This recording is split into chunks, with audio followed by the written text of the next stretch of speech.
Hi dears, എല്ലാവർക്കും മനോസ് കിച്ചണിലേക്ക് വീണ്ടും സ്വാഗതം. അപ്പോൾ ഇന്ന് നമ്മൾ ചായക്കപ്പിൽ കേക്ക് ഉണ്ടാക്കുകയാണ്. ഇത് വളരെ സിമ്പിളായിട്ട് പെട്ടെന്ന് കുട്ടികൾക്കൊക്കെ ഉണ്ടാക്കി കൊടുക്കാൻ പറ്റുന്ന ടൈപ്പ് കേക്കാണ്.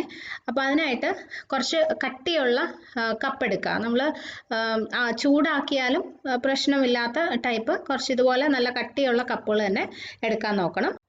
അപ്പോൾ ഞാനിന്ന് ഒരു വാനില കേക്കും ഒരു ചോക്ലേറ്റ് കേക്കും ആണ് ഉണ്ടാക്കുന്നത്. അപ്പോൾ കുറച്ച് വലിയ കപ്പാണ് ഞാൻ എടുത്തിരിക്കുന്നത്. പക്ഷെ നിങ്ങളുടെ കയ്യിൽ ഇപ്പോൾ ചെറിയ സൈസിലുള്ള കപ്പാണ് ഉള്ളതെങ്കിലും കുഴപ്പമൊന്നുമില്ല. കേക്കിൻ്റെ ബാറ്റർ കുറച്ചായിട്ട് ചെറിയ ചെറിയ കപ്പുകളിൽ ഒഴിച്ചിട്ടും നമുക്കത് ചെയ്തെടുക്കാം. പിന്നെ ഇത് നമ്മൾ ആവിയിൽ വേവിച്ചാണ് ഈ കേക്ക് റെഡിയാക്കുന്നത് കേട്ടോ. അപ്പം ഞാൻ ഇതുപോലൊരു ബൗൾ എടുത്തിട്ടുണ്ട്. അതിനകത്ത് കേക്കിൻ്റെ ബാറ്റർ ഉണ്ടാക്കിയിട്ട് അത് കപ്പിലോട്ട് ഒഴിച്ച് എടുക്കാൻ പോവാണ്. പക്ഷെ അങ്ങനെ ചെയ്യണമെന്ന് നിർബന്ധമില്ല. നിങ്ങൾക്ക് ഈ കപ്പിൽ തന്നെ എല്ലാ സാധനങ്ങളും ഇട്ട് മിക്സ് ചെയ്ത് കേക്ക് ഉണ്ടാക്കാം. അപ്പോൾ ഞാനിപ്പോൾ ഈ കപ്പൊന്ന് ക്ലീനായിരിക്കാൻ വേണ്ടിയിട്ട് വേറൊരു ബൗളിൽ ചെയ്യുന്നേ ഉള്ളൂ കേട്ടോ. അപ്പോൾ ഈ ബൗളിലോട്ട് 4 ടേബിൾ സ്പൂൺ മൈദ ചേർക്കാം.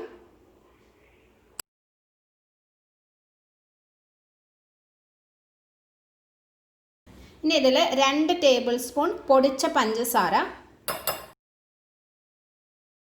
1/2 ടീസ്പൂൺ ബേക്കിംഗ് പൗഡർ ചേർക്കാം. ബേക്കിംഗ് പൗഡർ തന്നെ വേണം കേട്ടോ, ഇതിന് പകരം സോഡ എടുക്കാൻ പറ്റില്ല. 1 നുള്ള് ഉപ്പും ചേർക്കാം. ഇതെല്ലാം കൂടി നന്നായിട്ടൊന്ന് മിക്സ് ചെയ്ത് വയ്ക്കാം. ഇനി ഇതിനകത്തോട്ട് 4 ടേബിൾ സ്പൂൺ പാലൊഴിക്കാം.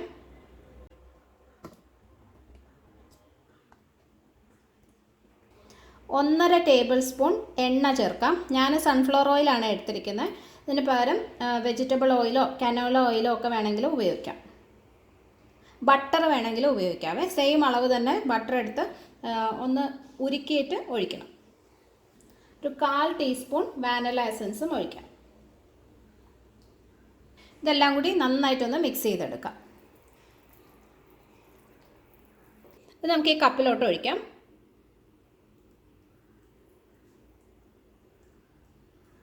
ഞാനിതിനകത്ത് കുറച്ച് സ്പ്രിങ്കിൾസും കൂടി ഇടാണ് കേട്ടോ. നിർബന്ധമില്ല, നിങ്ങൾക്ക് ഇഷ്ടമുണ്ടെങ്കിൽ മാത്രം ഇട്ടാൽ മതി. ഞാൻ കാണാനൊരു ഭംഗിക്കായിട്ട് കുറച്ച് സ്പ്രിങ്കിൾസ് ഒന്ന് ഇട്ടിട്ടുണ്ട്. കറക്റ്റ് എങ്ങനെ അളവൊന്നുമില്ല, ഇഷ്ടമുള്ള പോലെ ഇടാം. പിന്നെ വാനില കേക്കിനുള്ള ബാറ്റർ റെഡിയായി. ഇനി നമുക്ക് ചോക്ലേറ്റ് കേക്കിൻ്റെയും കൂടി ഉണ്ടാക്കാം. ഒരു ബൗളിൽ 4 ടേബിൾ സ്പൂൺ മൈദ ചേർക്കാം. 1 ടേബിൾ സ്പൂൺ കൊക്കോ പൗഡർ ഇടാം. 3 ടേബിൾ സ്പൂൺ പൊടിച്ച പഞ്ചസാര ചേർക്കാം.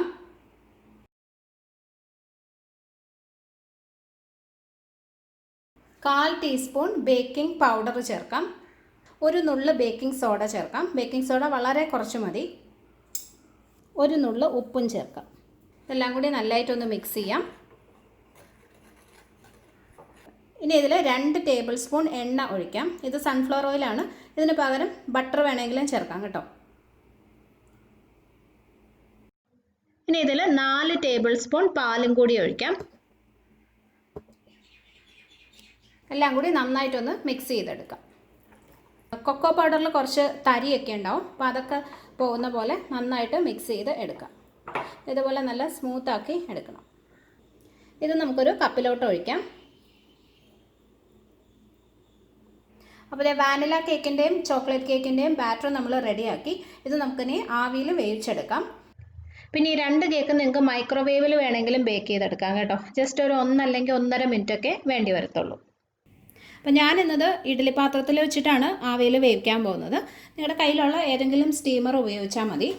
അപ്പോൾ ഇതിൽ ആവശ്യത്തിനുള്ള വെള്ളം എടുത്തിട്ടുണ്ട്. ഇനി തട്ട് വെച്ച് കൊടുക്കാം. ഇതിനകത്ത് നമുക്ക് ഈ കപ്പ് വെച്ച് കൊടുക്കാം.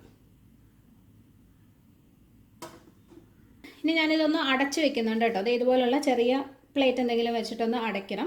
കാരണം നമ്മൾ ആവിയിൽ വേവിക്കുന്നതായതുകൊണ്ട് ഇതിൻ്റെ ഉള്ളിലേക്ക് വെള്ളം വീഴാതിരിക്കാനാണ് അടയ്ക്കുന്നത്. അപ്പോൾ ഇങ്ങനത്തെ പാത്രം ഇല്ലെങ്കിൽ ജസ്റ്റ് അലൂമിനിയം ഫോയിൽ എന്തെങ്കിലും വെച്ചൊന്ന് കവർ ചെയ്താലും മതി.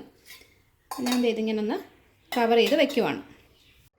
അപ്പോൾ ഇത് നമുക്കിനി അടച്ചു വെച്ച് വേവിക്കാം. ഏകദേശം ഒരു 15 മുതൽ 20 മിനിറ്റ് വരെ എടുക്കാം. ഒരു 15 മിനിറ്റ് ഒക്കെ ആകുമ്പോൾ ഒന്ന് തുറന്ന് നോക്കാം.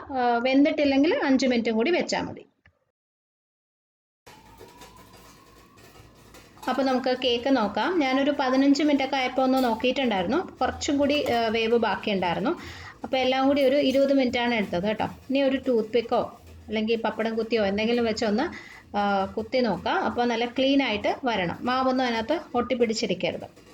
ഈ കേക്ക് ഇങ്ങനെ പൊട്ടിയിരിക്കുന്നതേ ഈ കപ്പിൻ്റെ വട്ടം കുറവായതുകൊണ്ടാണ് കേട്ടോ. ഇതുപോലെ കുറച്ച് നല്ല വട്ടമുള്ള കപ്പാണ് എടുക്കുന്നതെങ്കിൽ ഇതിങ്ങനെ പൊട്ടത്തില്ല.